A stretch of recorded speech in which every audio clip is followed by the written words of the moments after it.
بسم الله الرحمن الرحيم waxaa sharaf ii ah in maanta oo ay bishu tahay 12 Abriil ahna sanad guuradii ka soo wareegtay maalintii la aasaasay ciidanka xoogga dalka Soomaaliyeed aan doonayo inaan halkan uga hambalyeeyo ugana bogaadiyo dhammaan ciidanka xoogga dalka Soomaaliyeed saraakiisha saraakiil xigeenada alifleyda dableyda xaasaskooda iyo caruurtooda iyo dhammaan qaybaha kala duwan ee ciidanka qalabka sida sidaad la socotaan ciidanka xoogga dalka Soomaaliyeed waa astaan qaran oo aan marna loo qaybin karin qolo iyo qabiil waxayna u taagan yihiin oo loo tababaray difaaca iyo ilaalinta haybadda qaranka Soomaaliyeed mar walba waxay kale u taagan yihiin inay guulo la taaban karo ay ka gaaraan la dagaalanka nabadiidka waxayna si buuxda ay nabadiidka ugala wareegeen deegaano badan oo ay hore dadka Soomaaliyeed ama shacabka Soomaaliyeed ay ugu dhibaateyn jireen waxaan mar kale aan rabaa inaan u mahadceliyo Allahina khalqay marka labaadna ciidanka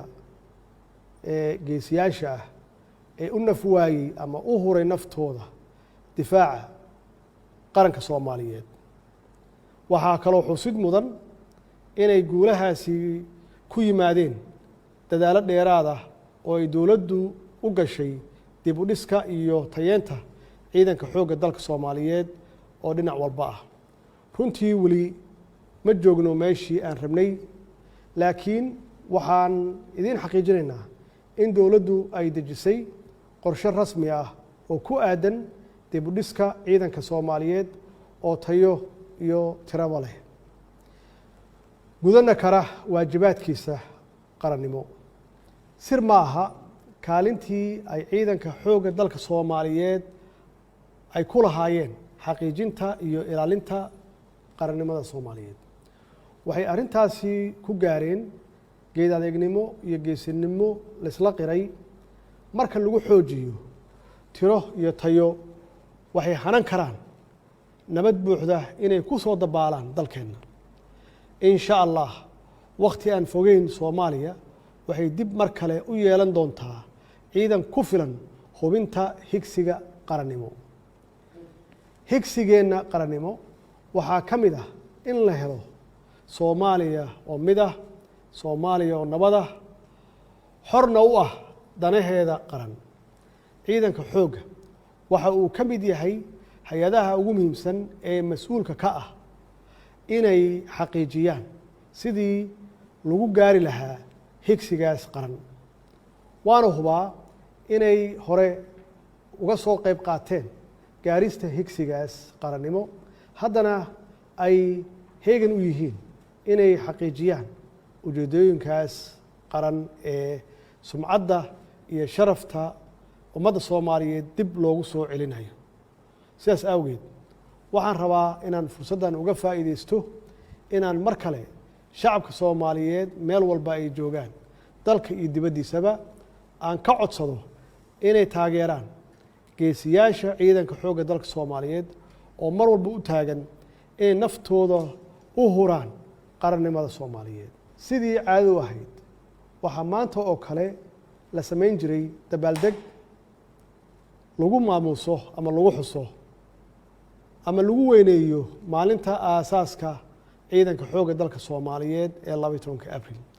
laakiin nasiib darro waxaa dabaaldegan naga hakiyay khatarta caafimaad ee adduunka oo dhan saameeyay annagana dowlad ahaan iyo dad ahaanba aanu dagaal aan kula jirno cudurkan loo yaqaano coronavirus cudurkani waa cudur safmareen ah oo aanan cidna u aabayeelin sida aad la wada socotaan dalkeenu wuxuu marayaa marxalad adag waxaan ka soo kabanaynaa qaranjabkii waxaan u soconnaa inaan gaarno himilooyin waaweyn sidaas awgeed waxaa loo baahan yahay inaan dhammaanteen gacmaha isqabsanno 3 sano oo la soo dhaafay waxaan ka shaqaynaynay dib u dhiska qarannimadeennii wiiqantay waxaan soo marnay marxalado badan oo kala duwan waxaan la dagaalanay welina aan la dagaalamaynaa kooxaha argagixisada ah si aan dalka uga sifeenno. waxaan ka gaarnay guulo waaweyn oo lagu naaloon karo, hase yeeshee wax badan yaa weli noo dhiman. waxaan dadaal xoog leh ugu jirnaa sidii aan u soo celin lahayn sharaftii iyo haybaddii ummadda Soomaaliyeed ay adduunka ku lahayd. waxaan ka shaqeynay inaan xiriir wanaagsan oo is-ixtiraam iyo istixgelin ku dhisan aan la yeelanno waddamada adduunka iyo kuwa gobolkaba. waxaan dib u habeyn ku sameynay dhaqaalihii. waxaan la dagaalanay musuqmaasuqii. kobcinta dhaqaalaha dalku wuxuu ka mid yahay tiirarka ugu muhiimsan ee dhismaha qarannimada. sidaas awgeed waxaa sidaad la socotaan ay dowladdu ahmiyad gaara siisay sidii dib loogu yegleeli lahaa habdhaqan dhaqaale oo na gaarsiin kara himilooyinkeena qaran. annagoo arrintaas ka duulayna waxaan dadaal dheeraada ku bixinay sidii deymaha nalooga cafin lahaa iyo sidii aan kor ugu qaadi lahayn dakhliga gudaha. waxaa alla mahadiisa ah inaan ku guulaysanay inaan si hufan aan uga soo baxno dhammaan shuruudihii nalagu xiray oo aan gaarnay yoolkii aan kula heshinay hay-adaha lacagaha adduunka iyo bangiga adduunka iyo bangiga Afrika iyo kuwo kalaba. arrintaasi waxay dhalisay in inta badan deymihii nalagu lahaa nalaga cafiyo. inta hartayna insha Allah waxaan ka shaqeynaynaa sidii nalooga cafin lahaa mustaqbalka soo socda. waxay arrintaasi ku timid kadib markii aan muujinay hufnaan maaliyadeed iyo mid maamul wanaag in caalamku ama adduunku nala qiro shaqada aan hayno oo dowlad wanaagga ah. dhinaca kale dib u habeynta iyo hufnaan dhaqaale oo dheeraad ah oo ay dowladdu dhaqan gelisay waxaa alla mahadiisa in dakhligii gudaha uu kobcay, taasoo noo suurtagelisay ama noo sahashay inaan si joogto ah u bixinno mushaaharaadka shaqaalaha kala duwan ee dowladda. dhinaca siyaasadda Soomaaliya waxay ku socotaa hanaanka siyaasadda loo dhan yahay ee dimuqraadiga. sidaad la socotaan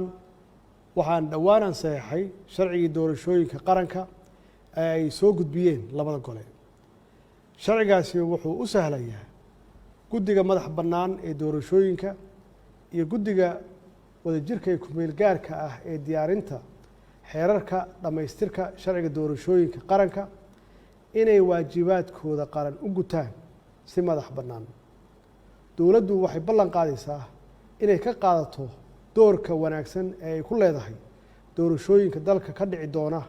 hadduu Ilaahay yiraahdo. wasalaamu calaykum waraxmatullaahi wabarakaatuh.